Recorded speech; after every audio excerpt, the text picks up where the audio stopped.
Hello everybody. Hello Dr. Nick. This is Chris McKee coming at you from Alamo Music, alamomusic.com in beautiful San Antonio, Texas. Bonus points for anyone who got the Simpsons joke when I opened. We have some special guitars for you today. We're sitting here with quite a bit of Brazilian rosewood.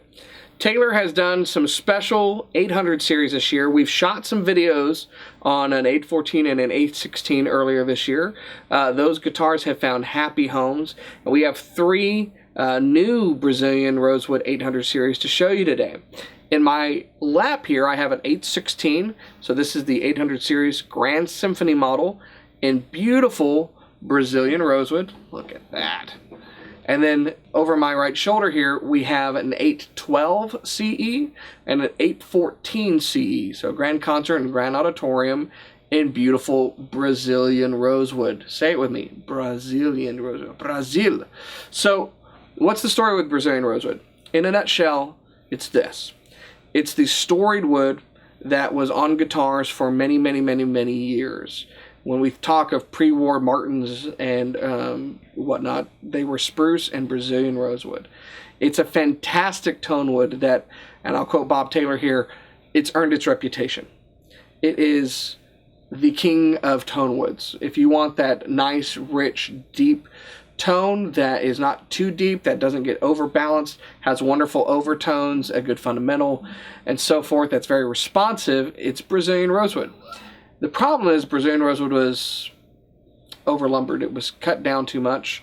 It wasn't done very responsibly, and it is now protected by an international treaty. You cannot legally cut down Brazilian rosewood trees. You cannot import newly cut Brazilian rosewood.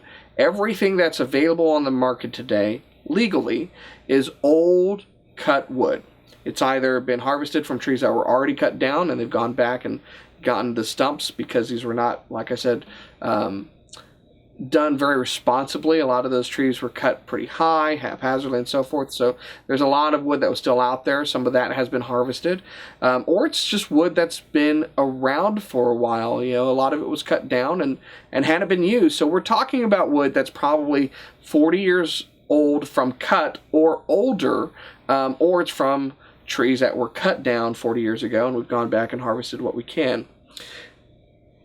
It's fantastic wood, it's protected, it's rare, and so it's expensive.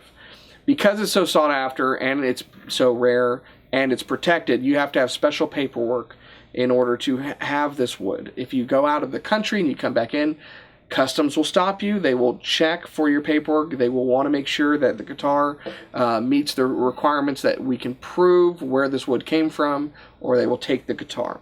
So Taylor has gone to great lengths to ensure that this is CITES compliant Brazilian rosewood. The label of the guitar states it is. Paperwork that you get with the guitar states that it is.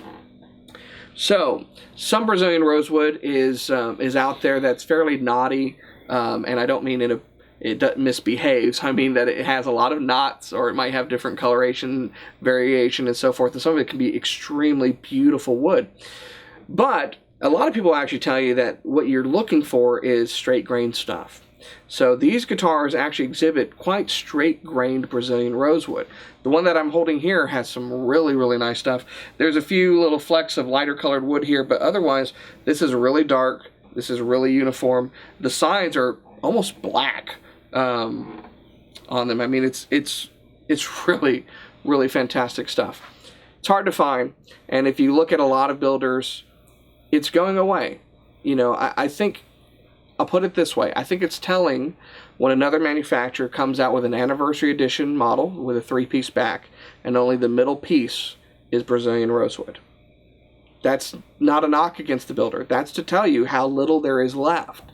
So when I was in the Taylor factory in October, Bob told us about these guitars that would be coming out, and he guessed that they would probably go through the last bit of their Brazilian rosewood this year.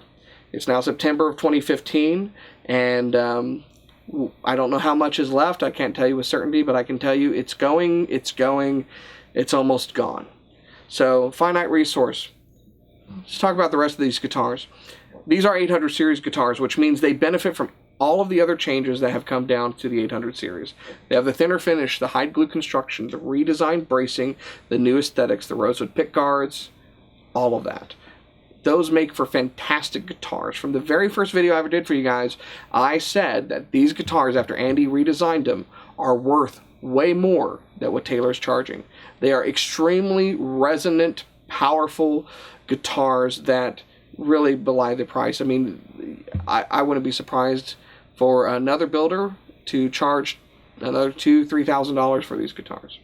When you don't change a thing but the back and sides to the Brazilian rosewood, it does come at a premium because the rarity of the wood. But I can tell you, it's still real value compared to what other builders are charging, or compared to what it would cost to go through the custom shop of Taylor and get Brazilian rosewood. These really are a value.